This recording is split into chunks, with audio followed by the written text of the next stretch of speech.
Je suis Marine Saint-Persan.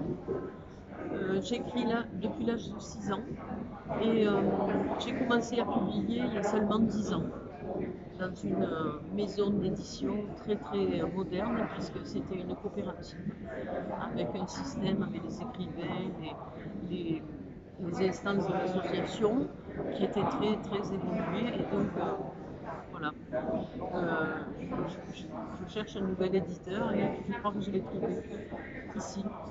Euh, moi, mon œuvre essentiellement est poétique. J'écris aussi sur l'histoire, des récits historiques. Ce livre-là, sur l'Algérie, L'été d'azur et de glaise, qui est une séquence de la guerre d'Algérie, la guerre civile, qui a opposé l'État au groupuscule islamiste du GIA, entre autres, et qui a déclaré la guerre à l'État algérien. Donc moi, je me suis trouvée là, en 92, pour accompagner une amie qui venait marier son fils. Et puis, effectivement, le jour où nous sommes arrivés, l'aéroport a explosé et le président d'Algérie a été tué devant 35 millions de téléspectateurs. Donc voilà, la guerre a été vraiment là. Et à partir de là, je suis restée 3 mois en Algérie et j'ai ramené ce reportage. En fait, c'est comme un reportage. Mais c'est un reportage à 3 niveaux.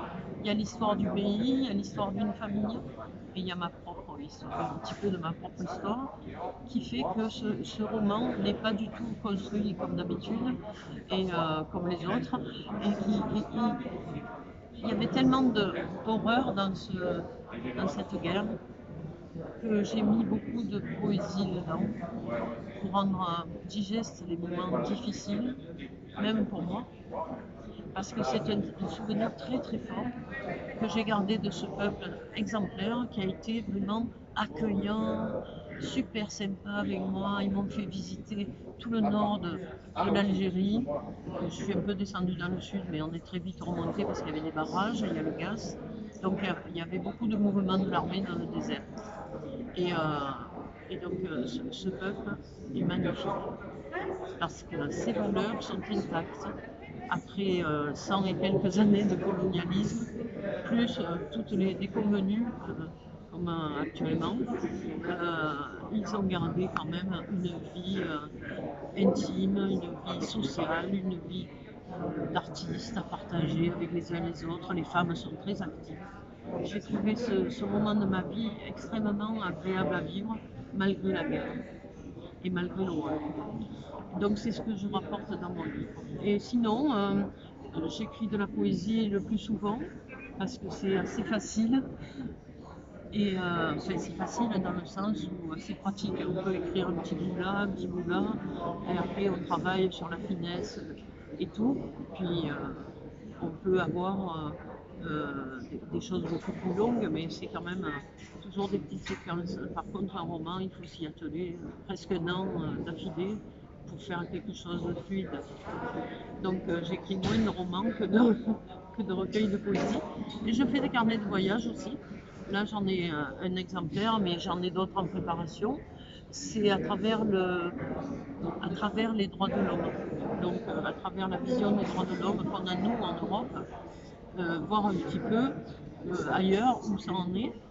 Et souvent on a des surprises parce que dans la vie des peuples, il y a des choses qui ne sont pas connues et qui existent dans la culture, des cultures très enracinées. Je pense aux Indiens, aux Indiens d'Amérique, les peuples premiers en général, qui sont toujours là et que nous devons respecter à tout prix pour respecter justement l'ordre de la nature, qui n'est pas l'ordre de l'homme. L'homme se veut puissant et dominant la nature, et c'est pas possible ça. Et on le voit bien. On le voit bien avec toutes les expériences qu'on a, été comme hiver, de sécheresse, de pluie, etc.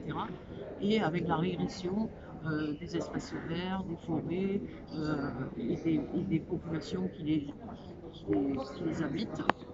Je parle des populations animales, mais humaines aussi. Donc ces gens-là, ils ont besoin d'arbres, ils ont besoin de plantes pour vivre naturellement dans leur milieu.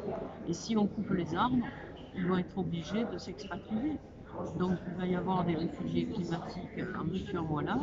En plus, il y a la montée des eaux dans l'océan Pacifique, Atlantique. Il y a des gens qui habitent dans des îles où l'eau monte et on ne va pas pouvoir rester sur ces îles. Donc il va y avoir beaucoup de déplacements humains et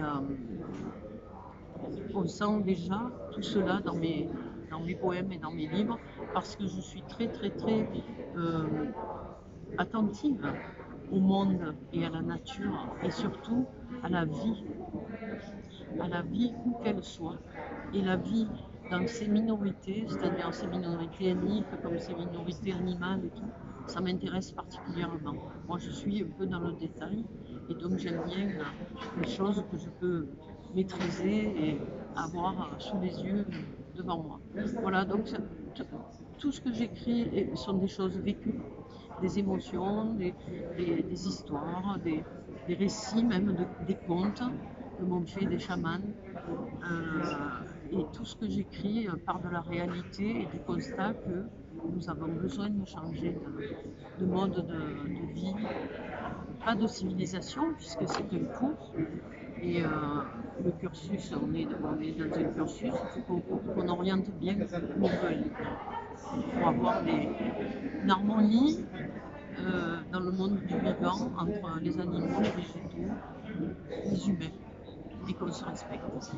Voilà. C'est tout le but de mon entreprise. Merci.